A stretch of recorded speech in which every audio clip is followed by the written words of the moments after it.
Shalom Shalum Mishpaka. Baruk Atah Yahuah Adonai Most High. I do have a brother who's having a hard time, as I did. At one point, I made a video saying, it's not about the name or how you spell it or pronounce it or anything like that. It's about the one whose name it was. And I remember having such zeal in myself about that. But, you know, Yahuwah has revealed to me the truth of his name and the importance of his name. And I believe that we agree. When you know better, you do better. And you instruct others to do the same. So there was the verse in Proverbs, what it says, what is his name and the son's name, if you can tell? And my friend said the answer to that is, only God knows the name. Well, I was immediately thought of how many times does he instruct us to call upon his name? I'm going to translate some of these. But like in Genesis chapter 4, to Seth, to him also a son was born, and call his name Enosh. Then men began to call upon the name Lord.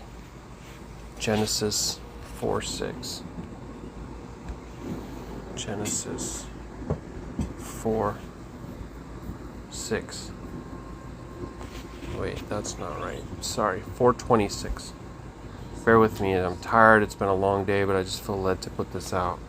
See right here, and Sheth to him also is born a son, and call his name Enosh.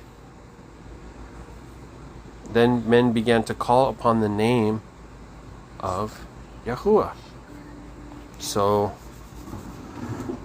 in the Sefer, they replaced the names. They put the proper names back in, because in the KJV, they took out the name and they replaced it with Lord, or capital L, capital O, capital R, capital D, or God. So let's go and look in the blue letter. And we can go to Genesis, I believe it was 4:26. Again, like I said, I'm tired. So there we'll go to the interlinear, which shows us some of the Hebrew, even though it's written in the modern with all the vowel points, it still gets us there. So what do you think it would be? The last one that they put there. Yehovah, they wrote. But we can see, when we look at the letters that are there, I can't kind of highlight. Okay, there, I'm looking at this. So from right to left, it's the Yod, the Hey, and the Va and the Hey. Yod, Hey, Va, Hey. And we believe that is pronounced Yahuwah. But either way, it's not pronounced God or Lord. We just have to face the fact that our beloved KJV wrote in this name in place. Okay? And the name that was there is his name that was given. That there's no other name under the Shamayim or the heavens by which men shall be saved. And that Yahuwah in the old, as you call it, Old Testament, is written as salvation, Yeshua. So they took out his name, drew a line through his actual name, and wrote this in place of it. And I say that's taking his name in vain, because it's making his name of nothing. It's removing it. So let's go to the next one. Because the idea that he tells us over 50 times to call upon his name, but that then he keeps it a secret and hides it from us. Think about that, man. What kind of a creator, a master, a sustainer commands you to do something that's impossible for you to do? That's not a loving father. That's not his nature. Genesis 12:8. Then he proceeded from there to the mountain east of Bethel and pitched his tent. Bethel on the west and Ai on the east, and there built an altar to, all caps this time, Lord, right? And called upon the name Lord. So again, Genesis 12:8. Let's go back to the Sefer. And we're in Genesis, or Bereshit 12:8. And he removed from thence unto a mountain on the east of Bethel and pitched his tent. Okay, and then there it is. Yahuah. His actual proper name. If I go back to 12:8 in the Blue Letter Bible. Okay, 4, 5, 6, 7, 8, 9, 10, 11, 12. And verse 8. So there they have Lord, Lord. 2 times. Right? Go down to the bottom where it is, the end. Strong's H3068 right here. Strong's H3068 right here. Yeah, and we already looked at that. We already saw what that is. They call that the tetragrammaton. Sorry, I clicked on something else. And so, you know, people dispute over how you pronounce it. But again, it's not pronounced Lord. This one's kind of the easiest one, too, because, you know, we know that ancient Canaanites worshipped a deity that was called Baal. And that's what that means, Lord, right? B-A. Let me see if I can make this come up for us. I don't know if it'll work this way. There's one time that it came up. Hang on. Search. Joshua 15:10. Joshua 15:10. Oh, it doesn't let me. Here's the time that it lets me. That's not it, actually. Sorry. I wasn't planning on going down that rabbit trail of Baal and Lord, but I don't think that's that hard to find. Genesis 26:25. So he built an altar there and called upon the name of Yahuah, and pitched his tent there. And there Isaac's servants dug a well. Okay? There it is in the Psalms, in Job, in Timothy, in Isaiah, Jeremiah, Zephaniah. You know, that's another crazy thing too. The prophets. I was amazed by this when I learned this. It should be amazing to us, I think. What are the names of the prophets? Well, in our KJV, I'm trying to get to some of the prophets. Sorry, hang on a second. Guess I skipped that. Okay, right here. Isaiah, Jeremiah, right? But look at this. The name is Yirmiyahu. Yirmiyahu. It has Yahuwah's name right in it. Yeshayahu. Right? I think that's significant. I think it's very significant. Look at this one. Obadiah. Obed Yahu. Obadiah. Obed Yahu. So, Obed Yahu, what does that mean? Serving Yahuwah. That's pretty awesome. I think it's awesome. Why would you take that out if you were really for him? You know? Yeshayahu. Wow, Yeshayahu. Cool. What's this? Yeshayahu. Yahuwah has saved. What? Yeshayahu. Yahuwah has saved. There's the name Yeshua, which means salvation.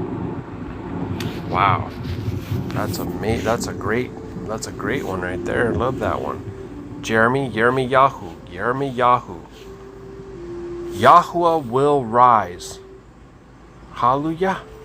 His prophets, his servants, come in his name. They literally have his name in their name. Come on. They took it out, guys. They took it out. In KJV. Zephaniah. Zephaniah. Zephaniah. The name, let me see. Yahuwah has secreted. Yahuwah secreted. Wow. It's amazing. That's the post that all this is about. Oh. Go look at the comments. That's what starts me going down this path to make this, as tired as I am. Oh boy. Azariyahu. Yahuah has helped. Yahweh has helped. Hallelujah. Alright. So, going back. Isaiah, Jeremiah, Zephaniah, Psalm, Lamentation, 1 Samuel, 2 Samuel. Look at all these times it says, "Behold, I cry violence, but I get no answer. I shout for help. There is no justice."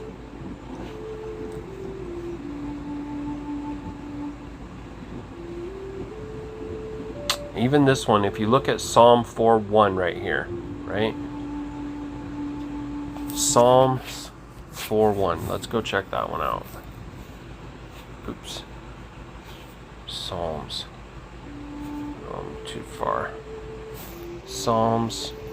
What did I say? 4 and 1? Yep. So this makes more sense to me. Instead of making it G-O-D, hear me when I cry, O Elohai.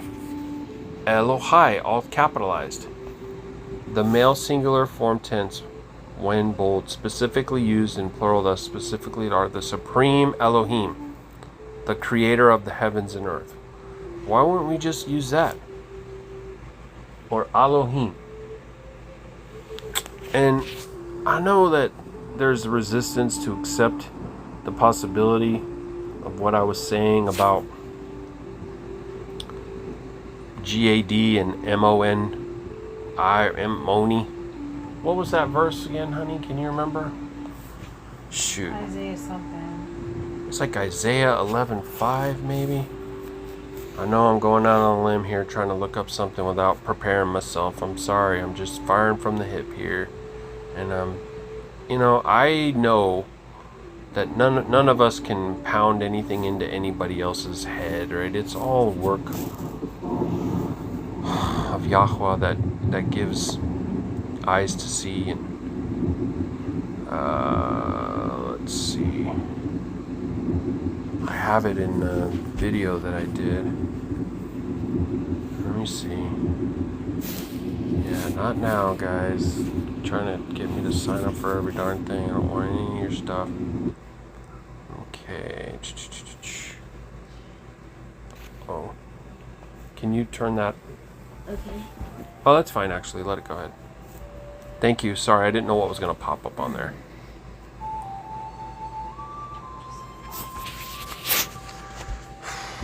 Okay, this was a study we did. Shalom and welcome to our channel. We're very thankful for what YouTube channel. the Most High I guess it won't let Elohim me revealed turn to it us sideways while Shabbat I'm doing yesterday. this other application.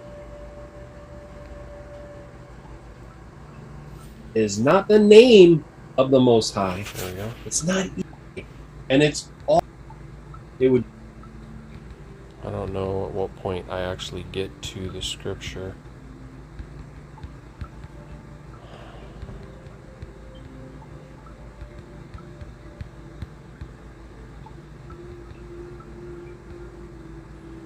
Okay. Oh, here it is. So here is us.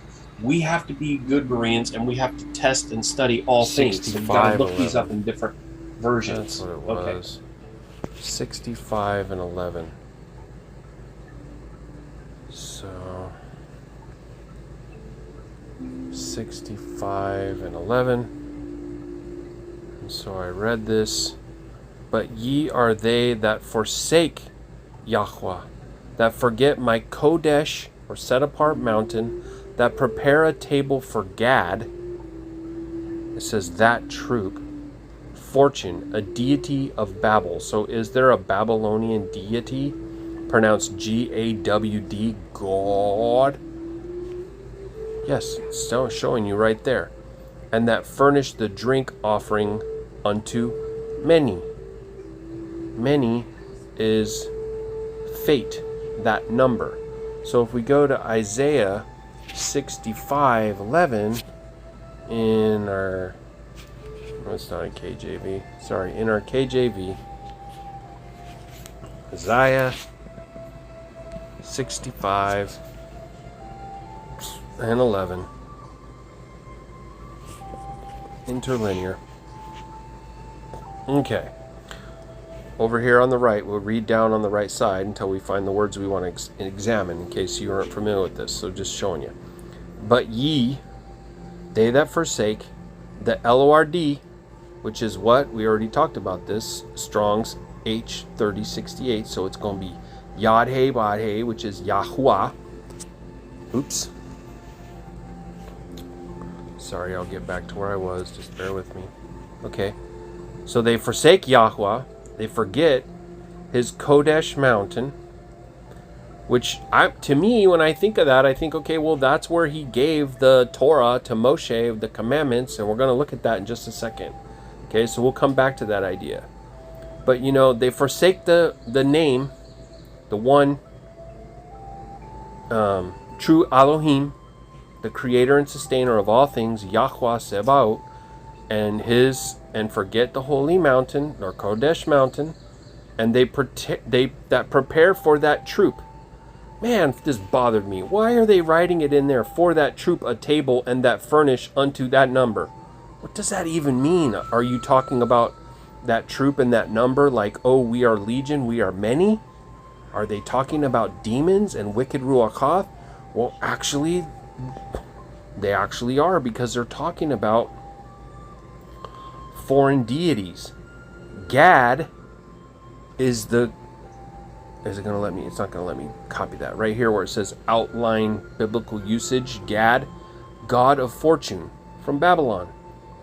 So I did show my video to my friend, and he denied that it was even actually a thing. So hopefully someone will see this. Okay? So what is Yahuah saying? He's saying, you guys have forgotten about me, my name, and my commandments, and instead, what you do is you serve a foreign deity, Gad, and you're serving this other foreign deity, Strong's 4507, many, which is, look at that, the god of fate, who the Jews worshipped in Babylonia. So you have fortune, see that? It's called money, and it's about fortune. Money, fortune. That's why I called the video In God We Trust, because it's written on the money. Who's the God on the money that they're putting their trust in? Well, that's funny, because we got God and MONI, or Moni, money. We got God and money right here in the same verse, where Yahuah is like, we know he's a jealous El, and he commands us not to worship any other Elohim. So I'm going to go to that right now. Let's go back to this mountain. So we all know about the 10 Commandments, Exodus chapter 20. I am Yahuah, your Elohim, which I showed you that too. That is the creator, sustainer. It's capitalized. Okay? Yahuah Elohaika. So first thing he does is declare his name. Then he says, I brought you out of Mitzrayim. Remember that? That's slavery. That's bondage. That's Egypt. You shall have no other Elohim. This is the little capitalized Elohim, which that would be what I just showed you. G-A-D and M-O-N-I-E or M-O-N-E, okay? God and money. Those are other Elohim, guys. And so is L-O-R-D, because that's B-A-A-L. That's Baal. Anyway, so that's the first commandment. You can look at verses 2 and 3 as one command. I am Yahuah. I did these things for you, and you shall have none other before me. Then the next one, he says, you shall not make any graven images, likeness, anything that's above. So I was thinking about this. I was thinking about all these circus, all these churches.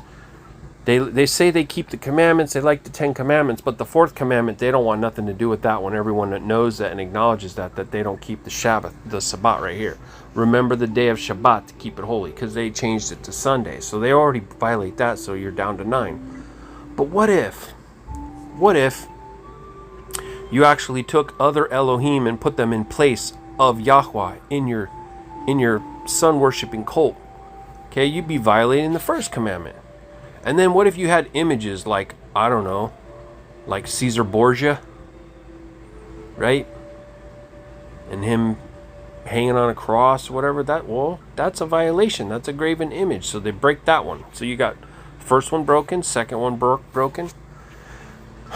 You shall not bow down to them nor serve them. For I, and he gives his name again, Yahuah am a jealous El, visiting the iniquities of the fathers upon the children to the third and fourth generation of them that hate me. So if you bow down and worship, I don't know, like they did back then, they did it. The prophet was warning the people, you guys are doing this. You're worshiping Gad and money instead of Yahuah. Okay, you'd be breaking that one. That's already the first three. Showing mercy, okay, Yahuah shows mercy unto 1,000 of them that love him and guard his commandments, which is what we're talking about. You shall not take the name of Yahuah in vain. Remember before when I said they literally took the name Yod-Heh, Wad-Heh, drew a line through it, crossed it out, and replaced it with capital L, capital O, capital R, capital D? That's making it in vain. That's like striking it out, because the word for in vain, let's look at this. Exodus 27. Let's go to that. Exodus 20:7. So let's look at the original name that we got, or word that we have for vain. We're looking down here on the right, vain, Sav, H7723. Look at this. Look at C down here.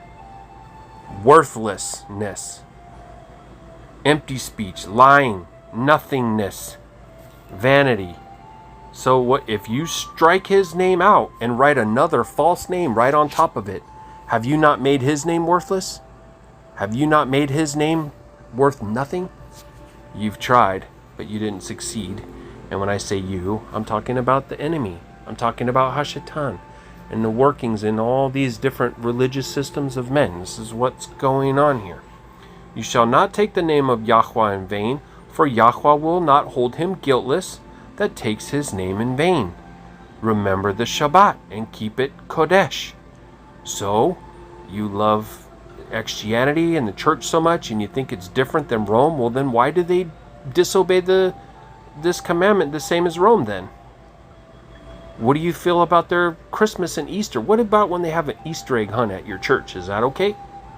Or they erect a Christmas tree on either sides of the pulpit? Like, is that okay? You know?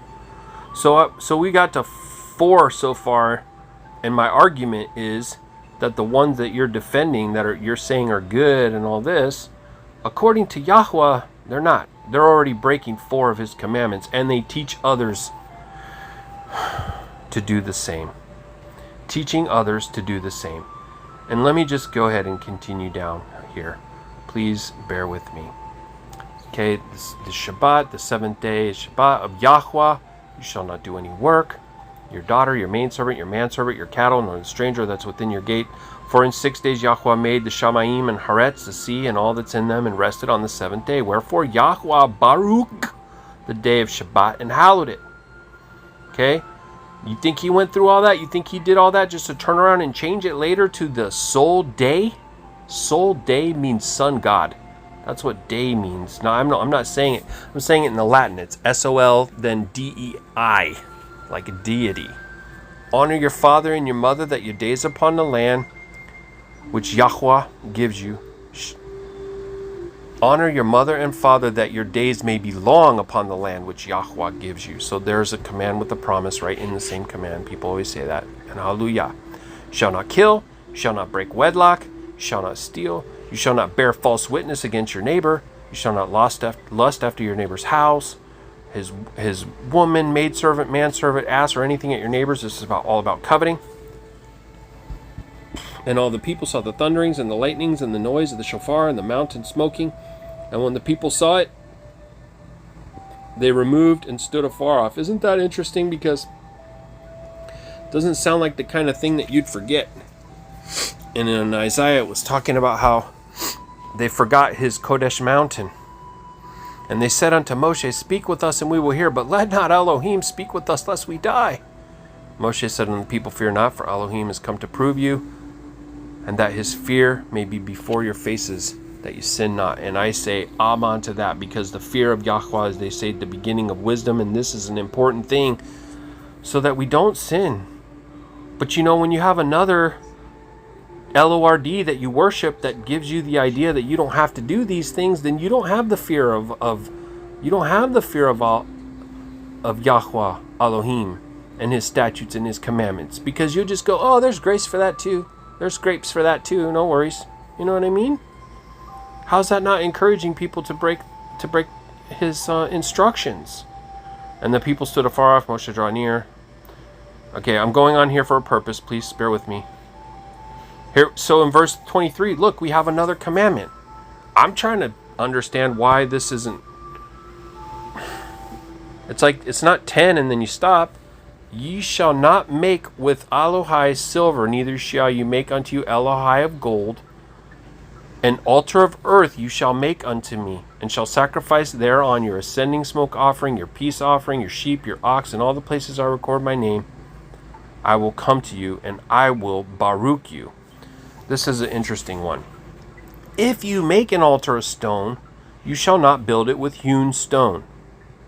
For if you lift up your tool upon it, you have polluted it. Anyone, please tell me what religious temple, sanctuary, cathedral, anything that men have made to claim that Yahweh lives in this place. Oh, they don't even say that. Of course they don't say that. They say Gad lives there. How have they ever built it without hewn stones, without raising a mason's tool to it? So does that mean that every single temple, mosque, church, whatever, sanctuary, have all violated this commandment? I mean, you be the judge. Let Yahweh be the judge. It looks to me like as if they have violated that commandment and made it as if it doesn't even matter because they stopped at 10. And they don't even keep those. Neither shall you go up by steps unto my altar, that your nakedness be not therein discovered. So again, whatever man who's supposed to be, anointed to bear witness, to speak the truths, to teach the people, to lead them in the paths of righteousness or whatever, how do they ever not go up steps onto the stage, onto the pulpit, up onto the altar? Always, right? I don't know. I just think that's kind of basic. But there that is. So, well, okay, you're showing us all these things. You're showing us all this stuff in the Old Testament. What about in the New Testament? Acts 2:21. And it shall be that everyone who calls on the name of the Lord shall be saved. Acts 2:21. Let's just look, guys. I mean, there's nothing new. It's not new. It's called renewed. Brit Hadashah. It means renewed covenant. That's another lie. It's not a New Testament. Yeah? It's always the fulfillment of the same old thing. Yahweh is Yeshua, salvation. Yahusha is Yahuwah in the flesh, who came to save and redeem the lost lambs, his lost sheep. It's not anything, there's no contradiction, there's nothing new. You don't throw out the first half of the book. You can't understand the second half of the book if you don't understand the first half of the book, to be honest. And it shall come to pass that whoever shall call upon the name of Yahweh shall be saved. Now you might think that the Sefer just added that in there. I'll show you. No, they didn't.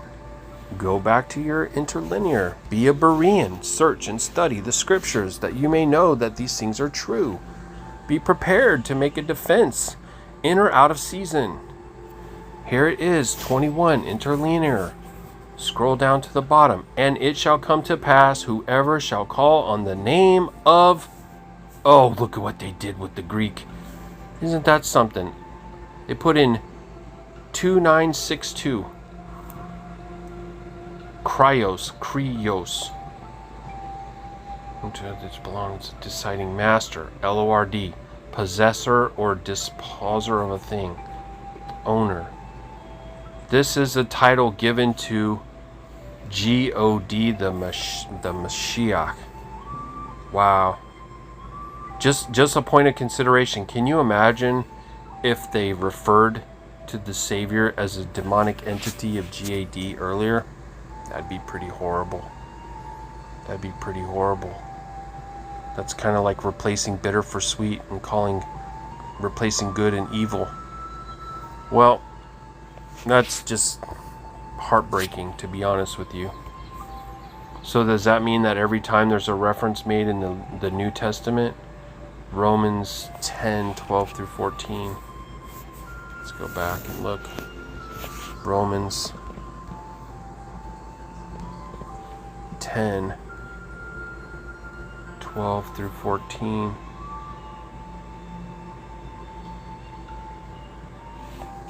Hang on, sorry.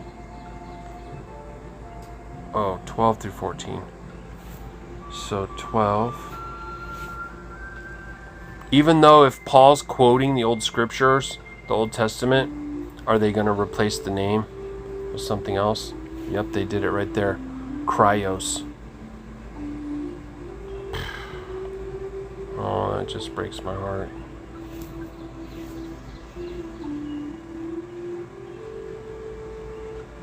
Wow.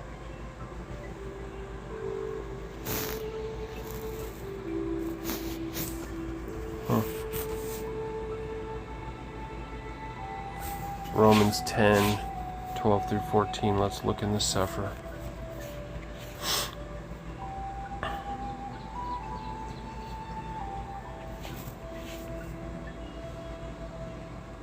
For there is no difference between the Yahudi and the Yavani, for the same Yahuah is over the rich.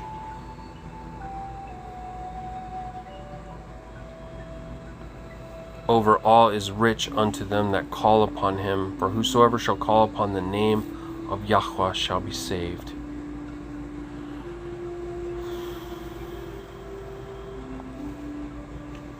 Yahuah. Yahuah has saved. Yes, he has. Yes, he has indeed. Well, alright. I know this has already gotten a little long. Please, if you haven't already, go to our YouTube channel, Qadashayam of Yasharal, and check out In GAD We Trust and what's on the MONI money. Alright. Baruk and Chesed.